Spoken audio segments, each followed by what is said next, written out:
There I go. Okay, I hit record. Okay. Okay, I want to welcome everybody along with Laura here who helped organize this, and we're going to be talking about several of our key projects. So what I think I'll do is just go over a couple of hot topics regarding English Cave. And if you have questions about that particular project, we can talk a little bit about those questions you might have.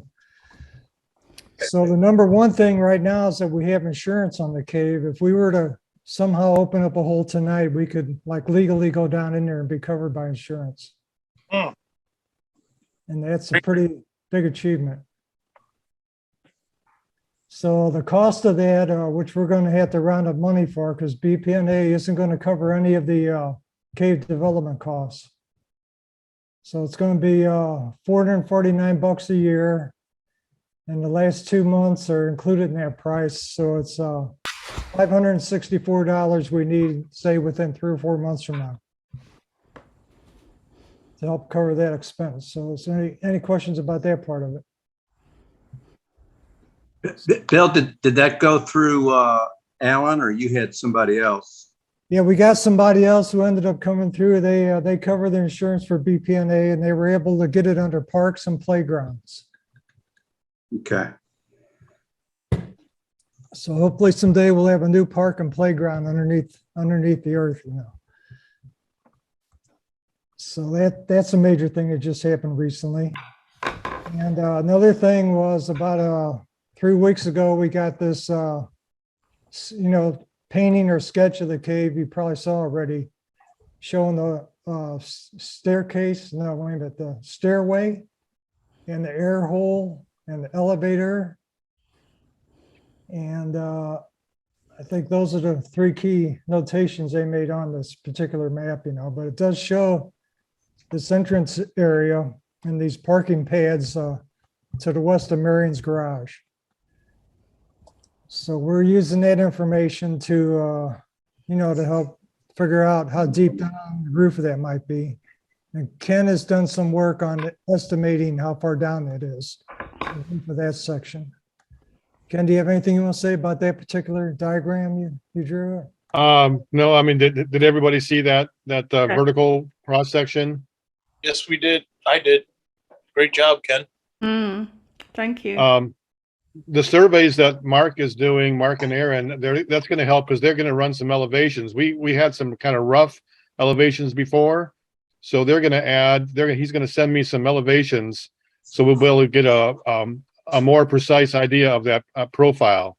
But approximately, we think that the top of that antechamber room is probably within 20 feet of the hole, and I guess we'll talk about the gravity surveys a little bit later. We're going to do later in the summer. Are you talking about the hole in the garage floor, Ken? Yeah. So I mean, we're close. we think we're within 20 feet, and yeah, we can employ some. Did you want to talk about that geophysics stuff now, Bill, or? Yeah, if you're willing to share whatever you want to about that coming up in the next few months, right? 4 or 5 months. Yeah. So either during the summer or fall, there's 2 things going on, and we have some gravity meters from NGA. It used to be a defense mapping agency just on the other side of Anheuser-Busch, and basically they're all the old timers are retiring, and they're needing geodesists and people that understand geophysics. So they have this program where they're loading out a lot of their high-tech equipment to universities to train people so they could, potentially work at NGA.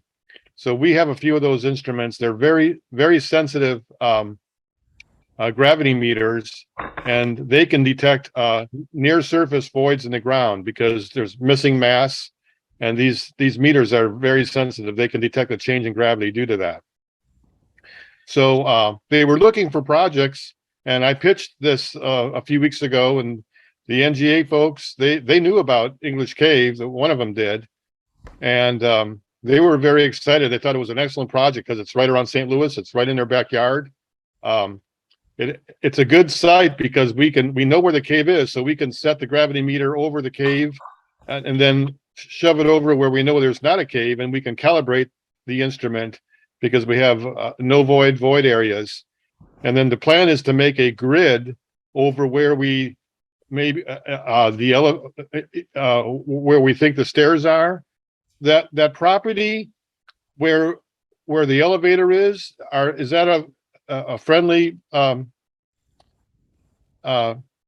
is that a friendly neighbor? Would they be willing to let us?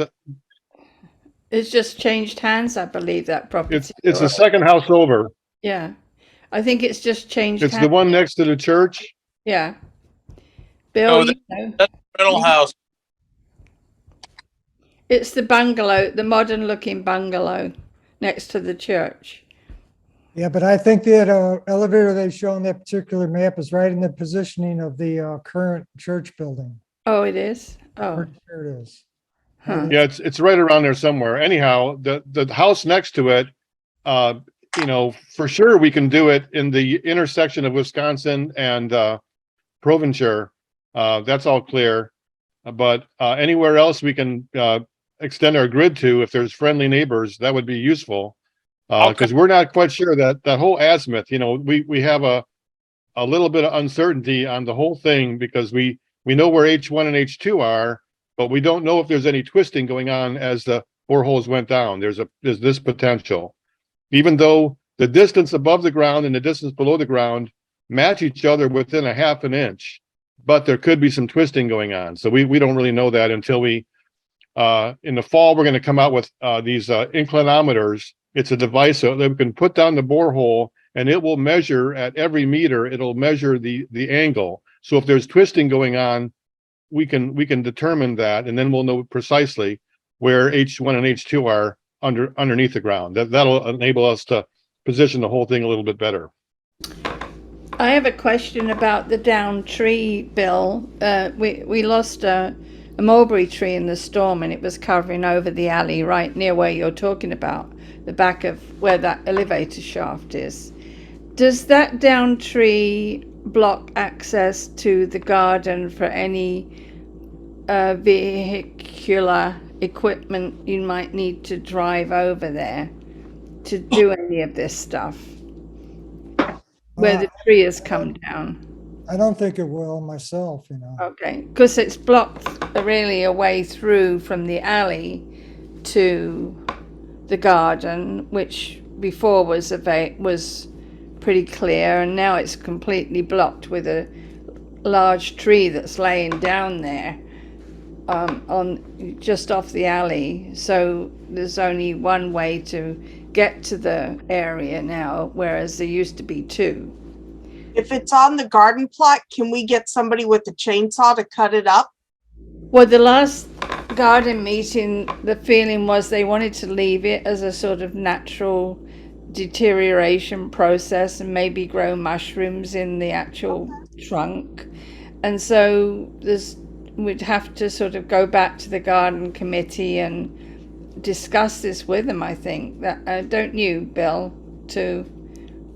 Yeah, we're thinking it would be a neat ecology project for when visitors come to the garden, and plus there are things we want to do with it. So if we can save it, we're going to try to save it. Okay. But I mean, the cave comes first, Yeah. So you mean, so you were willing to dismantle the tree to get any equipment that Ken's talking about onto the garden?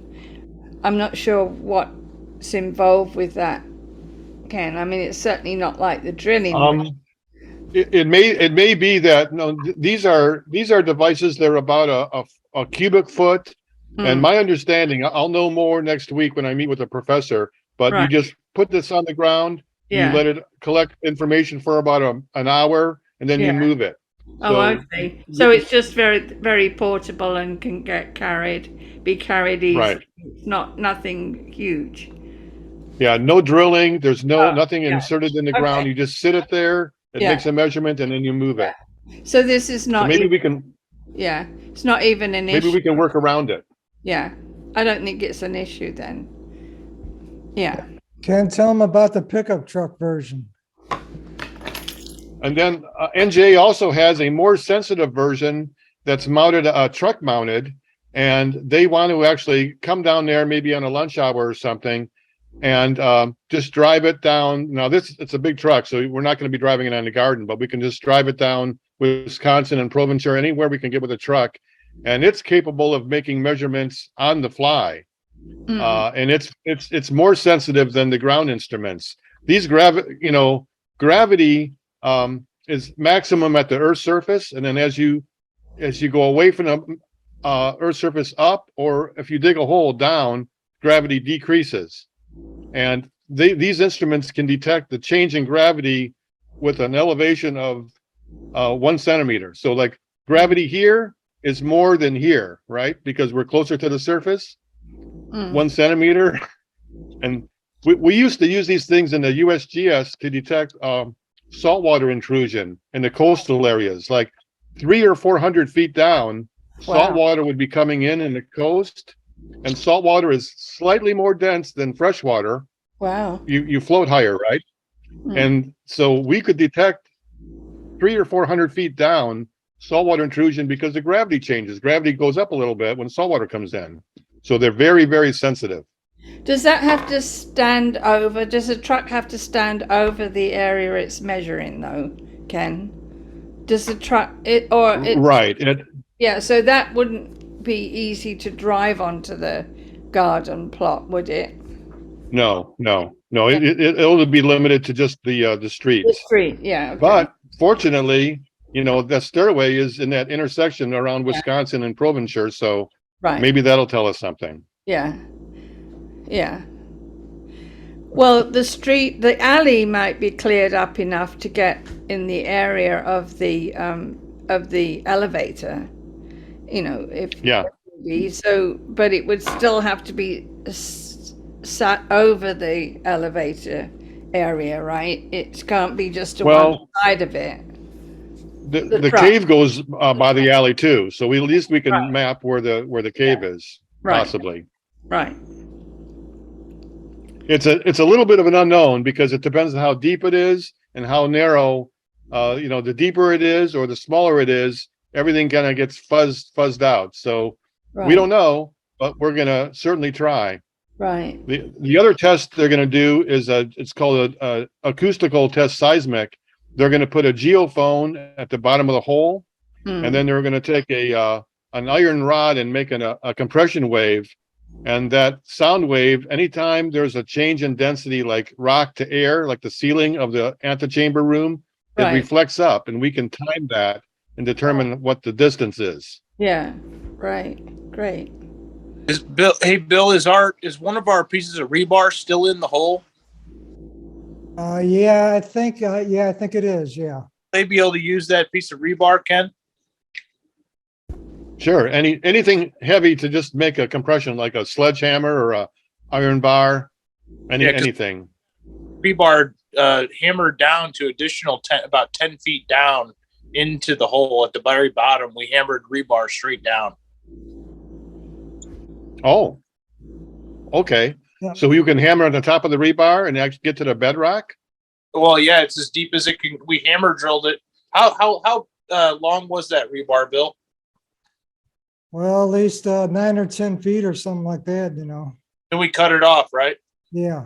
So you got the rebar touching what we think is the bedrock, Ken. Yeah. Oh, that's excellent. Because now we can get a direct ping on the top of the bedrock. That's excellent. Yeah. What size rebar is it? I don't know. Like half-inch and normal stuff. We got it at Home Depot or Lowe's. Half-inch. Okay. But I mean, we could always get a bigger iron bar down in there if you need to. So, it's just another option. No, half-inch works. That's great because we have a direct transmission then. That's even better. Okay, good. Good. Okay, anything else on what Ken's talking about with the geosciences? This is Eric. I have something. So the truck mounted version of this, is that something that you said it's real time, so you could just drive around at whatever speed you want, or is there a set speed? Like how long would it take to do that little area by the garden around those streets there? Well, they're gonna, I mean, the slower the better because there's more observation time. They did some tests over known, tunnels. I'm not sure how deep the tunnels were, but it was going 50 miles an hour and it was detecting them. Oh my So, gosh. so the slower the better because we can just park it there for a little bit, because it gives more time for observation. Right. Well, my recommendation was going to be not just the area around the garden, but like Illinois, Wyoming, with Newell, Missouri, because there's a whole system of caves potentially that were maybe at one point connected to English. Nobody really knows, but that's one theory, that the cave system was much larger than it is, extending into Benton Park, south of Benton Park, to other breweries that used caves in those areas, and that it was walled off at some points in time. So we have no idea what that would look like. But I mean, the theory based on the research and stuff is that cave system was larger than just what's known now as English Cave. So that's a good idea. If you could get a bigger view around there to find any potential for that, even through alleys and stuff back around just south and around the park or the garden, would be awesome. Well, the portable one could go directly into Benton Park. Yeah, I'll pass it on to the NGA folks because they're interested in. They are very interested in this project and they're interested in showing what this thing can do. So I'll pass that on. That's a good idea. Okay, thank you. Thank you, Ken. Okay, we'll keep everybody updated, throughout the next few months. Yeah, Ken, can I ask you, did you happen to see the 3D model that I had made off of your data of the cave and the far points? Oh yeah. Is that like you had an STL made and then you made a model from that? Yeah, and it shows beyond the far points 3 areas that look like fingers that extend to maybe underneath Arsenal or something. Did you see that? Not sure I saw that one. Okay. Send me some pictures or something. Yeah, I will. I had 2 different models made, one after your first LiDAR scan and another one after your second. And both of them appreciate what you did, but I'll send them to you somehow. Bill has them. Okay. Yeah, we can get them to you. Oh, were those? I think I did see those. Were those from the STL version? Yeah, you can even put a VR headset on and walk through the cave with it. Okay. Yeah. Yeah, I did see those that were built from the STL file. Mm-hmm. Yeah. I just wondered what you thought of those. Really... The weird, long, seems so unusual, like tentacles coming off the cave. Nothing like that. Some of those, there were some artifacts in that file that were generated by whatever software took that STL and made a solid surface of it, because the STL is just a point cloud. So some of it was that. Some of the things on the model, like the things going down, those are actually reflections off the water. Okay. So I looked at some of those. When the LiDAR hits water, it doesn't know that it's a mirror, right? And so it reflects off the ceiling, but the angle thinks it's going straight. So just like a human, if a human sees a reflection in a pool of water, your eyes tell you it's down in the water, there's surface there. So some of those fingers that are going down, those were just reflections off a pool of water down there. Got it. Thank you, Ken. Okay, I guess we can move on to the deed for the garden. And right now, basically Gateway Greening has the deed, and at some point they want to get rid of it, which probably is pretty soon, actually. But the BPNA is trying to hold back on receiving the deed for now until we're ready to actually jump down into the cave. Yeah. So anyway, I got an email out to Sarah with Gateway Greening talking about this little situation here. If they could hold off on deed for a while since we have insurance now, and when I hear back from that, it'll help us out because we want to get going with the water augering process where the old sheds were. So we can't do that until we get this deed figured out. So those are probably the big three things going on with the cave: is insurance, Ken's work, and this deed, and so that's where we stand with all that. Okay, I guess we can move on to the Scholmeyer building if you want to hear about that progress there. Yeah, that'd be great. Yeah, there's me and Buddy put this plans together to do this geosensing work over there. Metal detecting. We already did a first pass with that in the side yard there. GPS, and then the ERT, and maybe the compression wave stuff. So, Buddy, tell them what we found with the two iron stuff. Well, in metal detecting, you can tell right away if a place has been detected before, because you won't get a lot of signals for coins and jewelry and things like that. And it appeared to me, as a somewhat guy that knows a little bit about metal detecting, not an expert, that the area hadn't been detected because of the significant number of hits. I found metal for iron underneath that old tree that looks like it's approximately 100 years old, at least, to the right of the summer garden. But the most significant find, besides what interesting golden jewelry we could find, could be anything. We found an area that was approximately 10 by maybe 4 or 5 feet in the shape of a, like a, what do you think? How big do you think that area was, Bill? Yeah, like a rectangle. Like a rectangle. And it was all iron. And it wasn't just like a ping here for iron, a ping there for iron. It was all iron, like it was a solid plate. I'm not saying that it's an iron lid covering the steps, but it was I hope that the steps aren't all filled with cinders and mud, and that the possibility exists that we could have found an iron lid on top of the steps, or a void in the summer garden.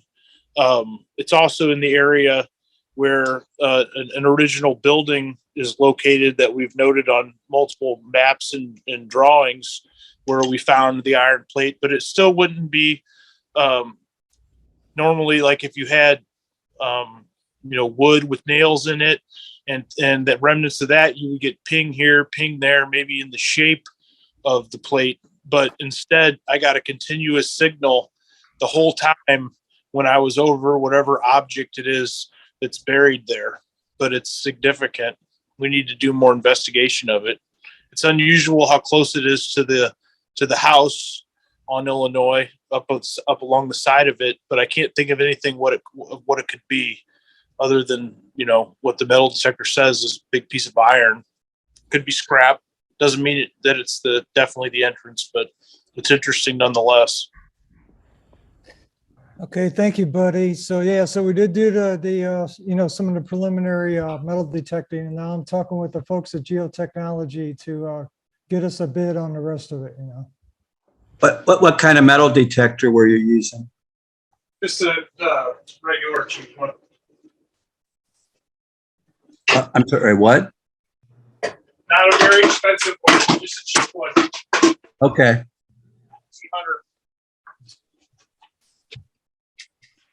200. Okay.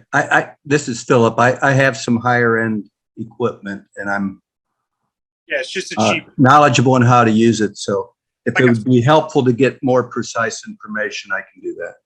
It's like a $300 one, Ken. It's not a super high end one. Right. Okay, thank you, Phil. Another question. Could you tell how big the iron plate was? Yeah, it was like approximately 4 feet wide and approximately 10 feet long. Mm, That's a good size. wow. Yeah. Thank you. Yeah, you're welcome, Philip. Thanks for offering some other equipment for us to possibly use here. Yeah, so anyway, this staircase thing, it looks like that extends into the alley, and that's getting pretty close to Michael Dahlheimer's house and to the Scholmeyer building. Hey, So, Bill, Yeah. can I jump in for a minute? It's Oh, yeah, Mike. go ahead, Mike DeBroeck, yeah. Yeah, so I just wanted to comment on the Schulmeyer basement that we were able to explore just to get people thinking, you know, um, that was quite the experience. Um, so towards the Illinois side of the street, it was I'll have to send pictures of what we found because it's just too gnarly to describe, and I, I don't think in particular it was anything in that was leading into a cave basement or anything like that, but it wasn't common. And from a historian standpoint, that intrigued me, beside the fact. But if you go down the Arsenal side of the daylight entries, which were bar grates, each one of those were covered with cement. If you go down on the Illinois side, we know that Taylor Leonard, which was a neighborhood kid that was, exploring, the area just as kids do. He actually was the one who got that, manhole cover welded shut by the authorities. But but I can't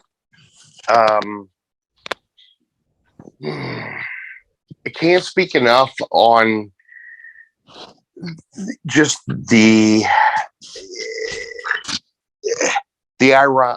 irony of the 1938 map survey that was done by Newell, and the later Whipple map in what was that?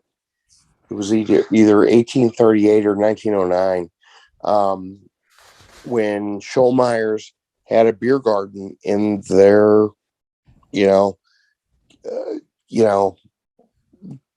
garden, side yard there, and that deserves its due. Just research purposes only. There's something more to be discovered about that, and what Buddy was saying about that metal detecting. That was my main purpose of pointing this out. So that's all I wanted to say. Okay, thank you, Mike. Yeah, this building might go up for sale again. So right now we have this agreement going, but it might disappear overnight. So we're, What building? The He said- Schulmeyer building, 1976 Arsenal Street, just by the Wow. yeah, so we might be on a quick timeline to get this work done before the new owners might say something different, I hear you. Well, I Eric if was nothing else, I want to thank Bill, Marian, Buddy, and Ken for all they've done in the last 2.5 years. Thanks again, because that it's been insurmountable. The impression it's had on the entire project. Oh, yeah. Really do mean that. Thank you. Yep. We got a lot of good people involved, so Yeah. keep Yeah. it forward. And did you see the pictures of what it looks like down in the basement of Schollmeyer's with the three entrances that are bricked over, the one with the river stone and the two other that are covered up with the cinder blocks? No. Okay.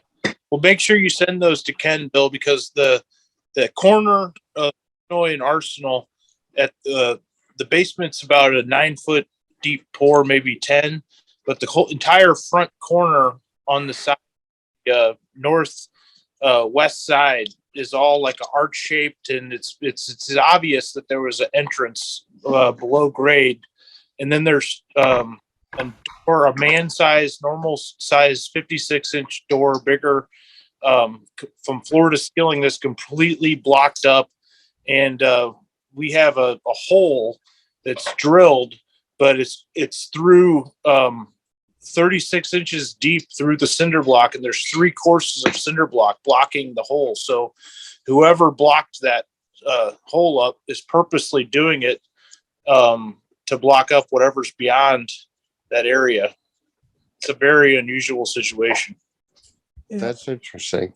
Yep, that's right. We're still trying to get through these cinder blocks down in this one, opening that's sealed up, and try to figure out if there's a void behind there. So we'll keep you informed about that also. Okay. Oh, that's cool. Schollmeyer's, Mike, you got something else?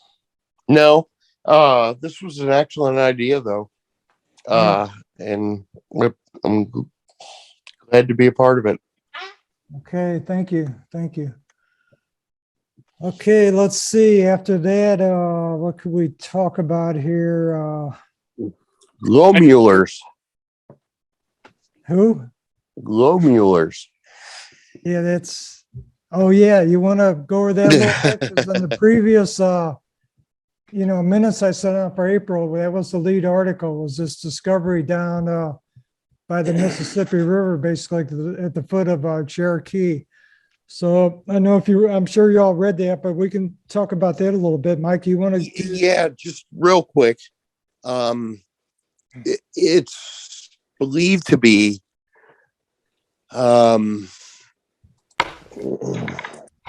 it's always I guess difficult to delve into any kind of just caving that you can't prove, if that makes sense. But glomulars could possibly be part of English cave. And the first instance of that was pronounced to us was in 1904 in a Post-Dispatch article. It was very confusing because they described it as draining English and Cherokee, and that made no sense. But at the same time, if you look at the MSS map of Cherokee, it does make sense because there's a low water crawl, mud crawl, whatever it is, that is impassable, and it trends towards wherever this is. So Ken earlier on mentioned the NGS or NGA. The current site of the NGA is directly in front of where this manhole cover is, which is at the foot of Arsenal Street, is I guess what they would call it. And it's incredible to me because Bill and I were, doing an oral history interview with Earl Hancock years ago. This was about 2 years ago. And he described MSD contacting him about this cave, and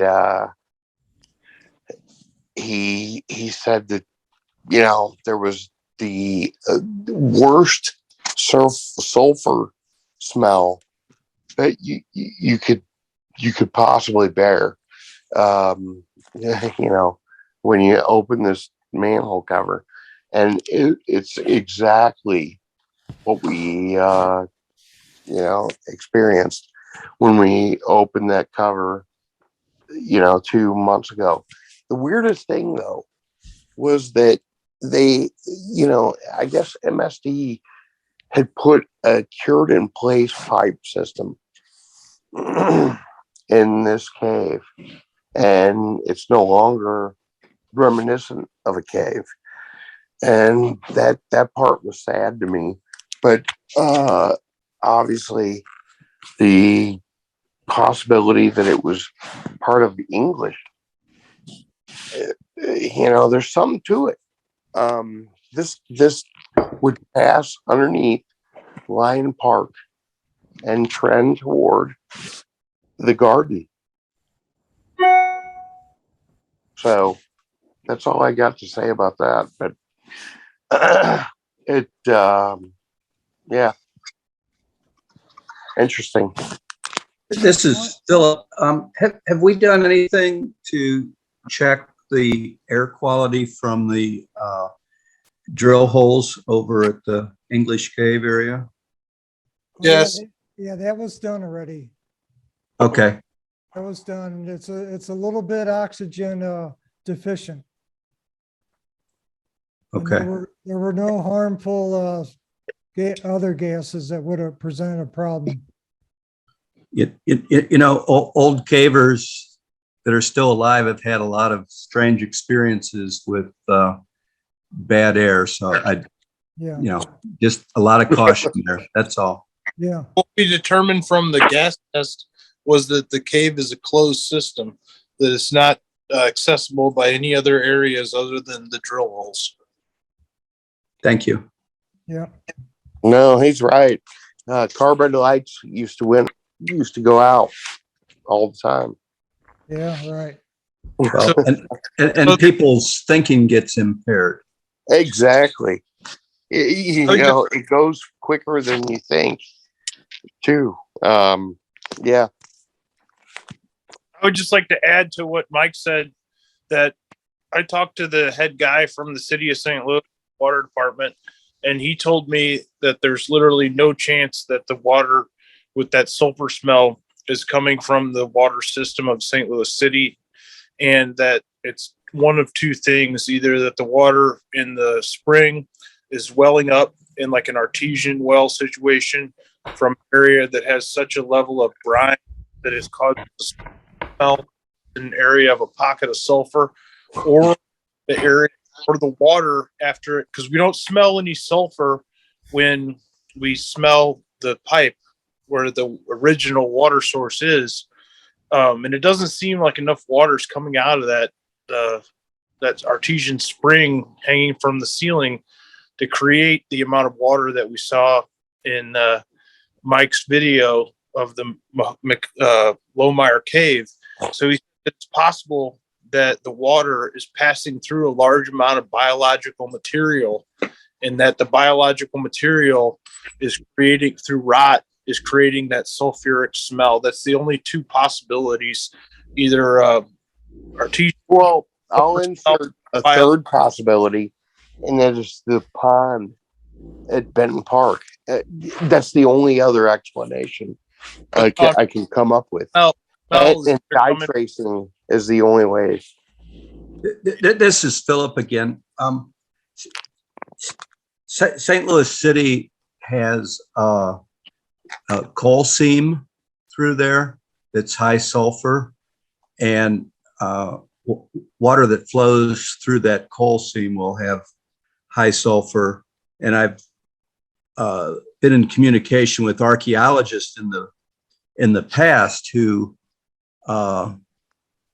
and encountered tremendous sulfur smell in their diggings because they were close to that coal seam. That's it. Thanks for telling us that. Yeah, Yeah, great, thank you. that's Philip Newell, right? Yes, sir. It's Mike DeBroeck. Nice to meet you.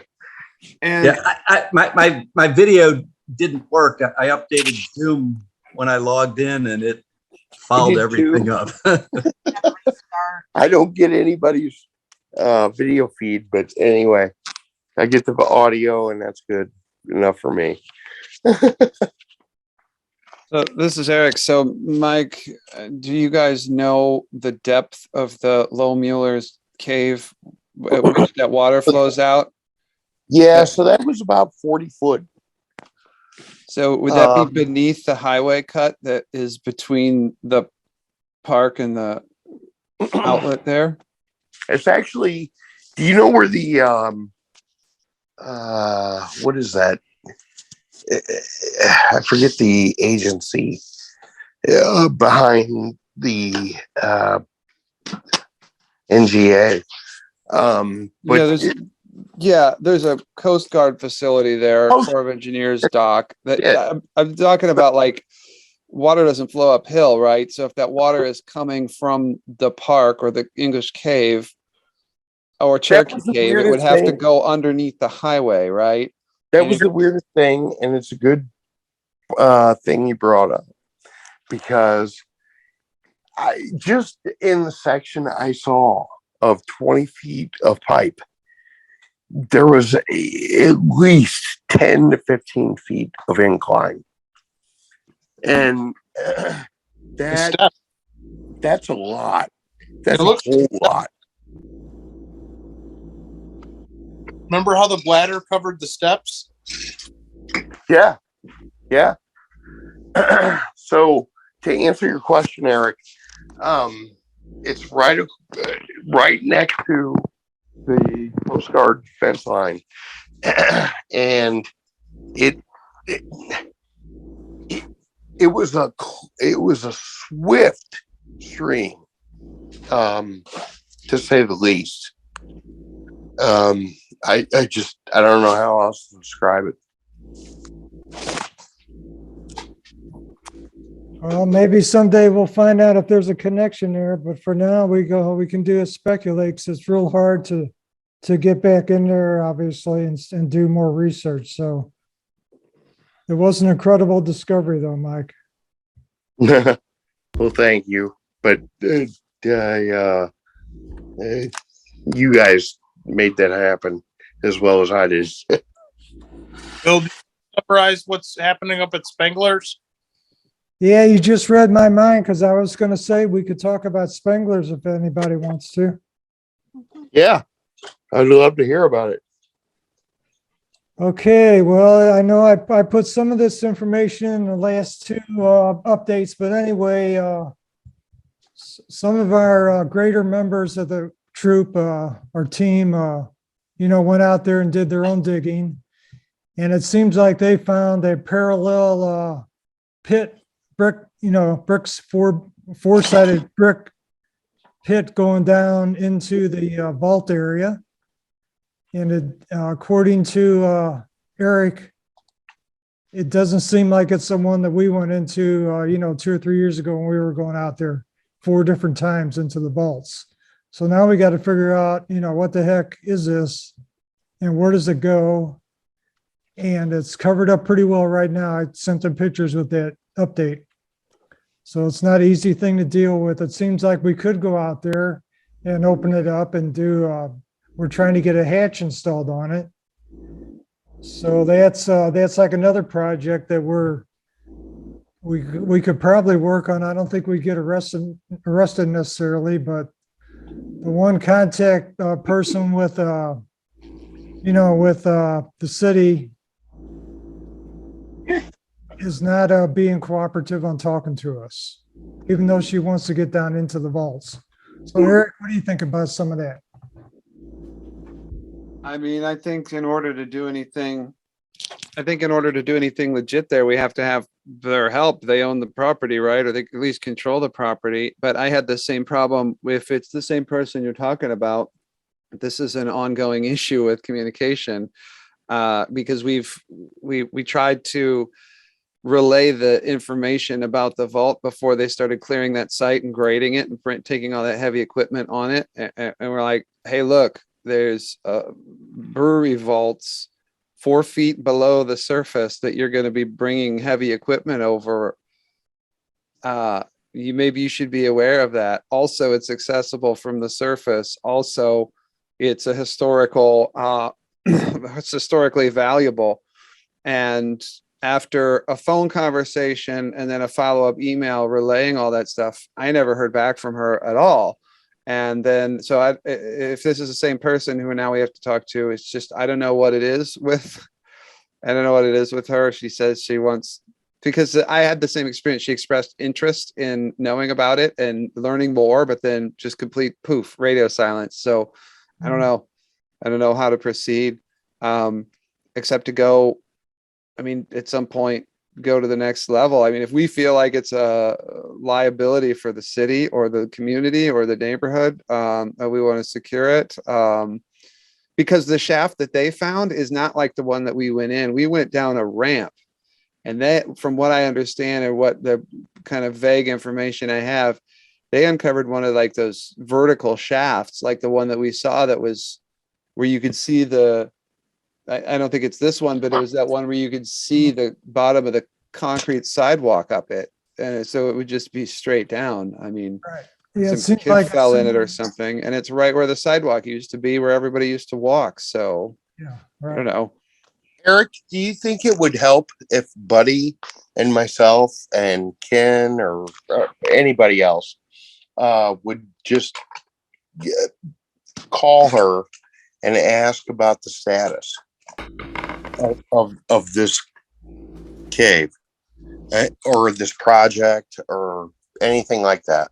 Well, Bill's been trying to be in contact with her. I've tried to be in contact with her. At a certain point, it's kind of like the pastor, right? It doesn't matter. I mean, you're not getting anywhere now, so you might as well try something different. Right. Is this the same person that's the alderman for where Shady?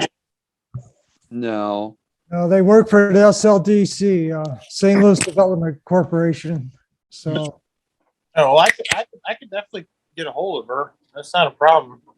You know, but I don't know what I'm supposed to say. She already knows about it. She wants a tour Right. of it. You don't have access to it. You know? Right. My understanding is even if you drop down into that shaft, which it's not a perfectly, vertical shaft. I mean, it is, but they have it cleared out in a way that they made artificial dirt steps to walk down to the bottom. It looks like to me. no, I don't think it's like that. I think it's a vertical shaft, in its entirety. Well, The top part of it is dirt and stone, the top 2 feet or whatever. So I think one of the things we could do if we're serious about trying to get this hatch installed is to set up a Sunday morning, uncovering out there and invite this person, to meet us out there and just see if they show up kind of thing, on a Sunday. Okay. Or we could do it during the week when she's on duty, that'd be better. Yeah. She may be getting flack from her boss. That may be the problem. And you may get a better response if you can do it when she can be off the clock, because her supervisors may not want this to be widely known because of the liability. And they may be trying to cover it up, is my gut feeling. Yeah, I think the other alternative is that she is like supportive, and she really doesn't want to make a decision either way about what we might be doing out there. So I think she's given us like, behind our backs permission to kind of go out there, and because I told them about the hatch we want to build and everything. And I think that would be a good thing to do to keep people from falling into this pit,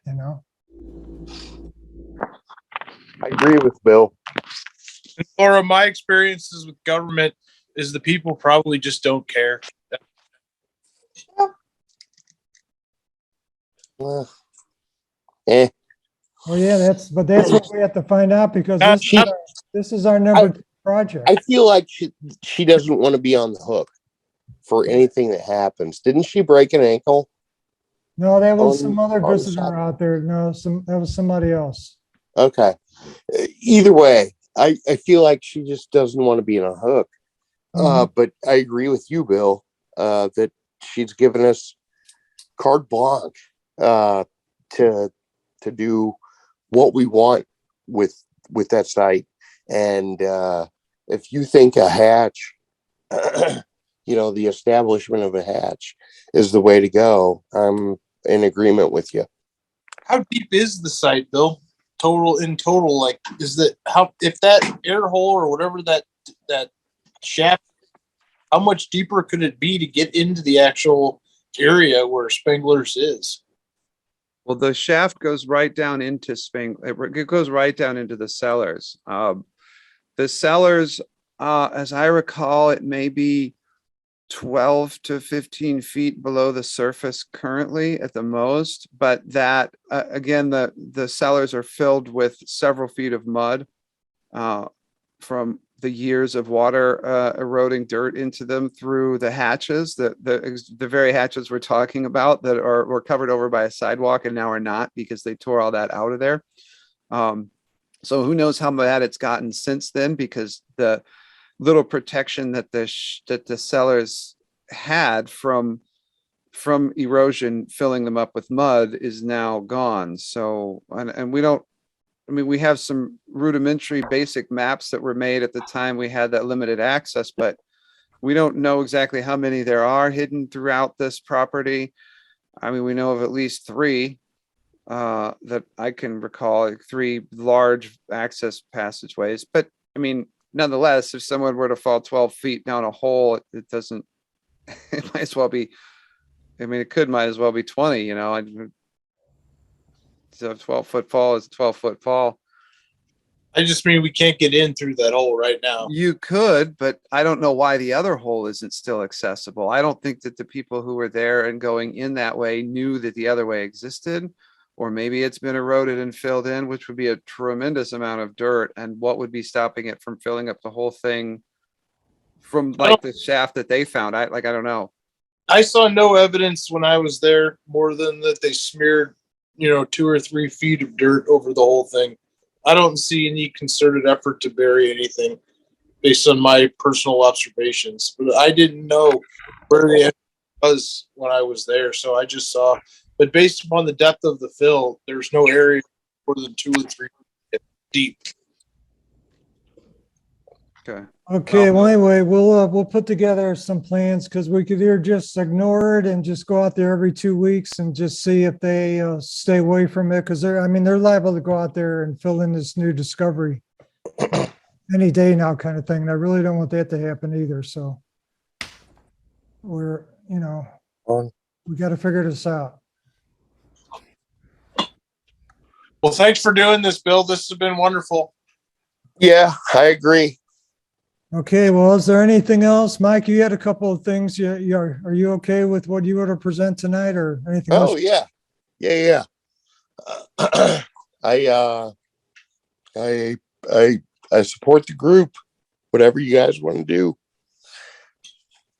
Okay, well, the only other thing we can talk about a little bit is at Vashon High School with the American Wine Company. I think we should try to do something there, Well, Yeah. Mike knows about a secret way to get in. Go ahead, buddy. Tell us what we need to do. I don't know if I know a secret way to get in. For So Joe, Joe Light did a can, like a can opener type of dive into a body of water into the cave. When I guess they just, demolished the building above ground. And it was just so bizarre. He dove into what turned out to be about 2 feet of water. well, can open. He was lucky to not get hurt, seriously. But he did find a water tap down in that cellar. And it was active. He said it ran brown for about 10 seconds and then it was clear. But that's about the closest I have to any kind of, empiric evidence of its existence.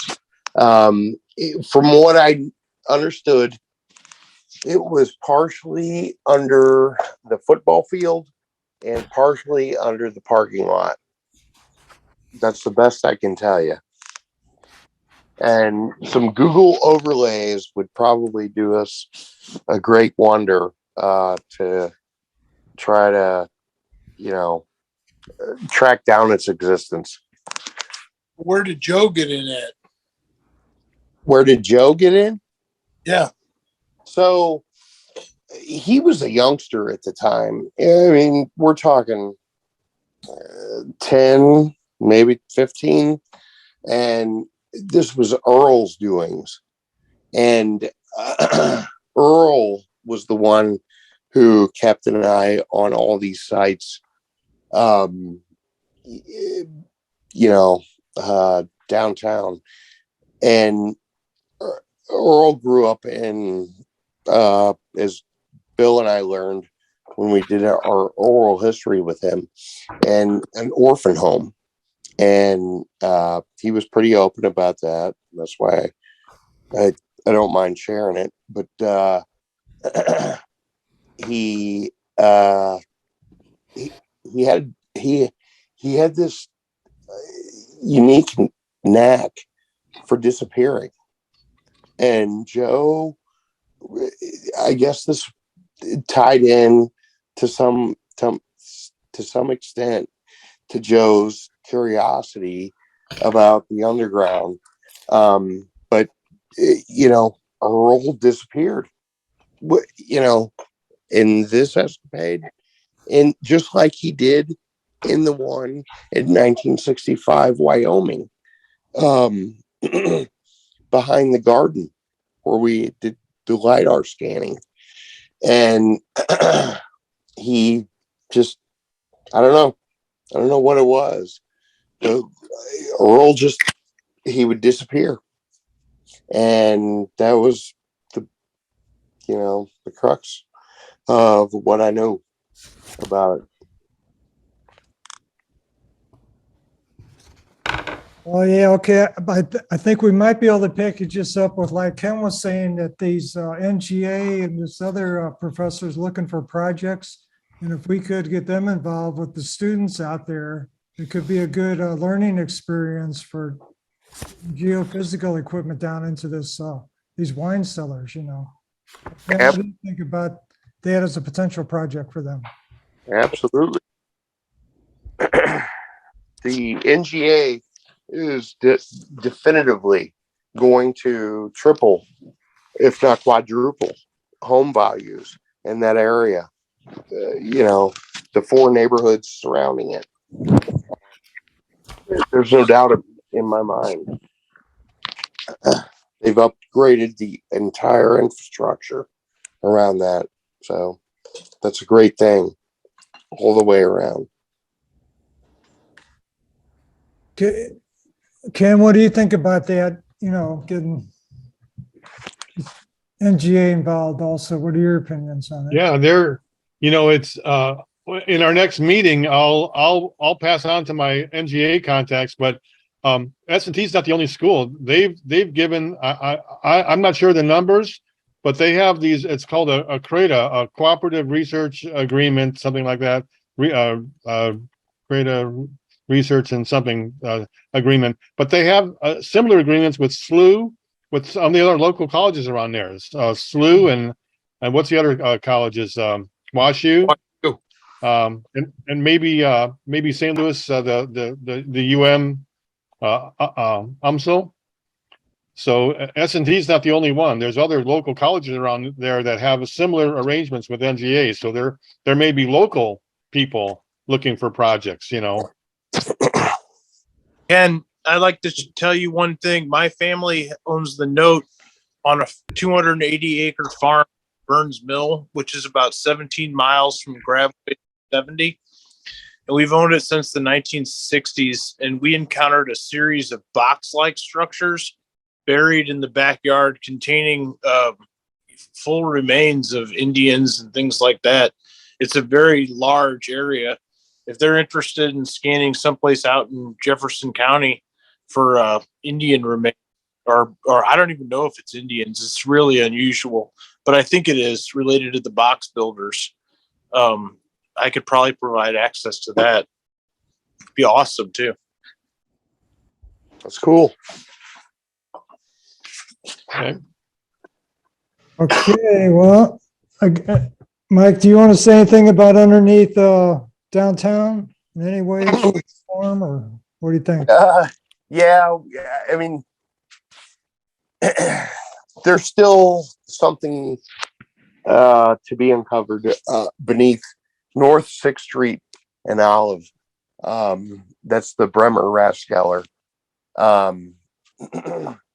And I'm not at liberty to really, ramble on too much about that right now. But that was where Carl Conrad fell victim to his own success. And this goes back to a trip he took to Budweis, which was the Czech Republic, back in the 1870s. And so bizarre. He was in a monastery and he came back and hired Adolphus Busch, of all people, to create this brew that he fell in love with. And not only did Adolphus Busch create the brew that, it met his approval, but he also invented pasteurization through this same product.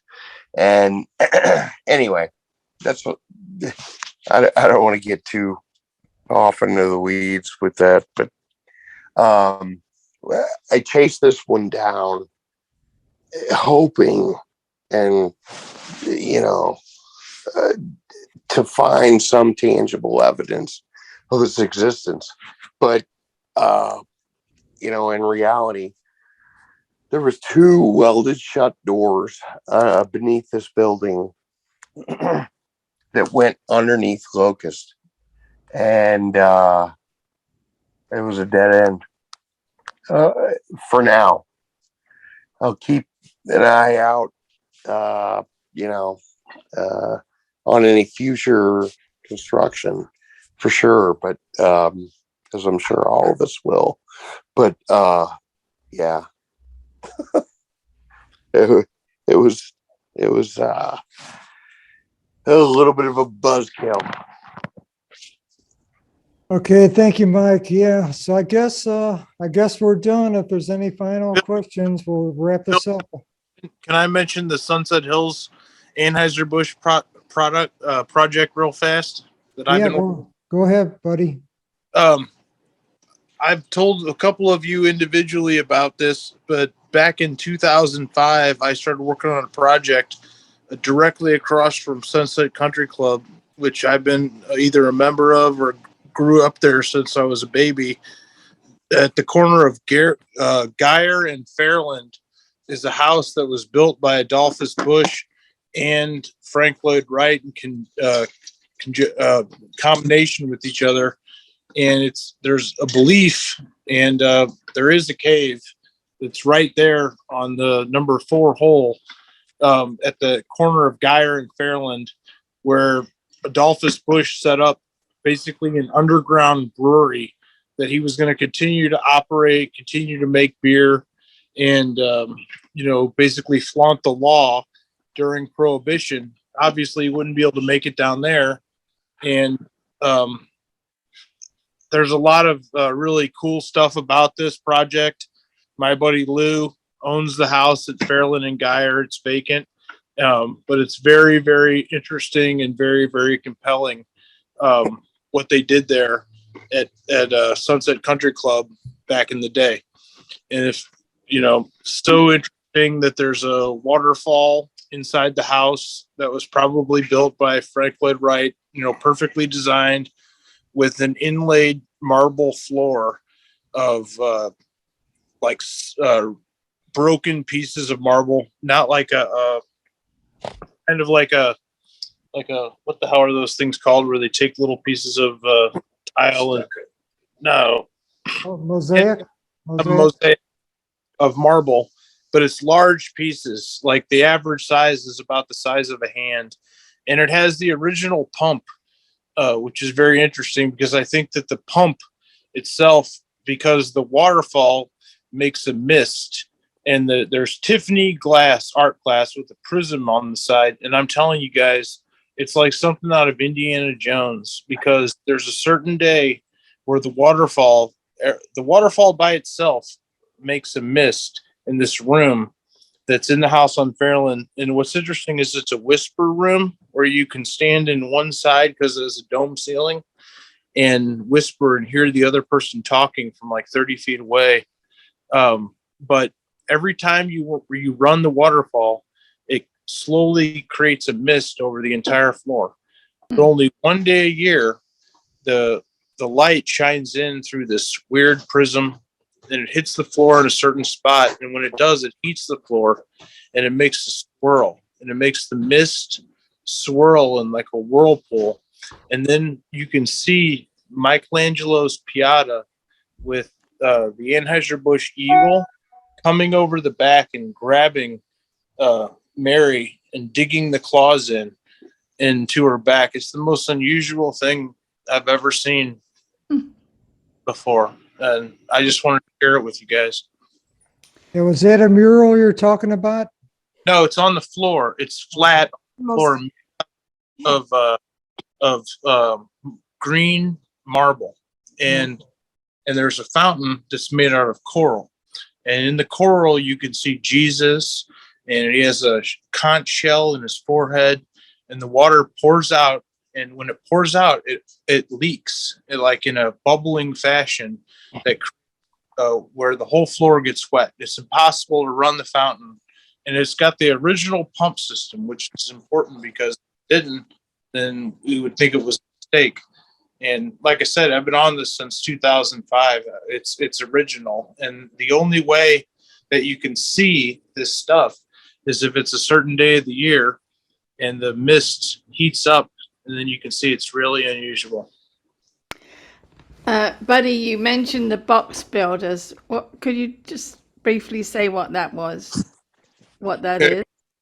Well, there's a certain time when the Indians that lived in Benton in basically the Antire Valley area, maybe 5,000 to 8,000 years ago, and when their relatives passed away, instead of burying them in a mound or burning them, which the Indians didn't do, they would take large amounts of river stone and they would cut them into almost like a coffin style, large slabs of limestone, thicker than your hand, and then they would basically bury them and then put them one on top of the other in a mausoleum style.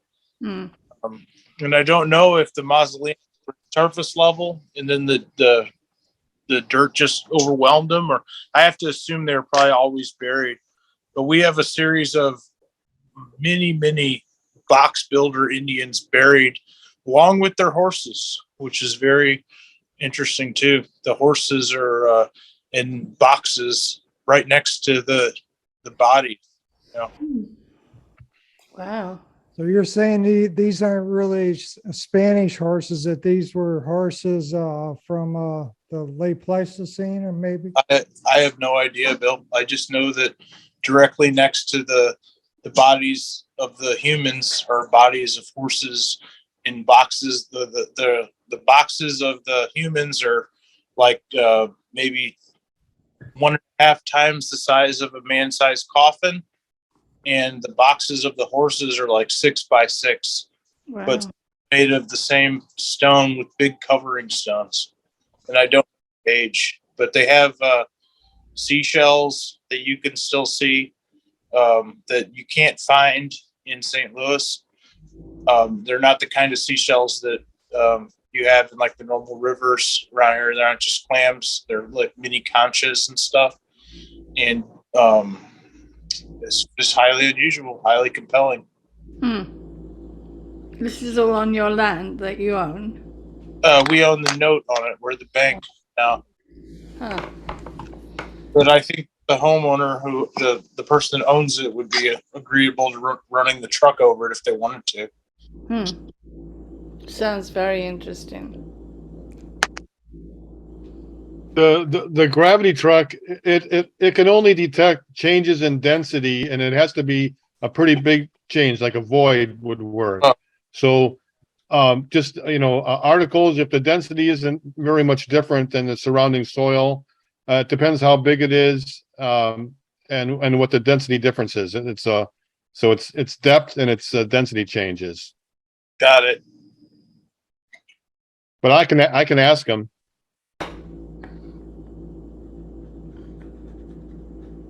Okay, well, I think we've had an incredible meeting tonight on Zoom, and I hope we can continue this maybe every month and a half or so when we get new information being developed about what's going on. Does that sound okay with everybody?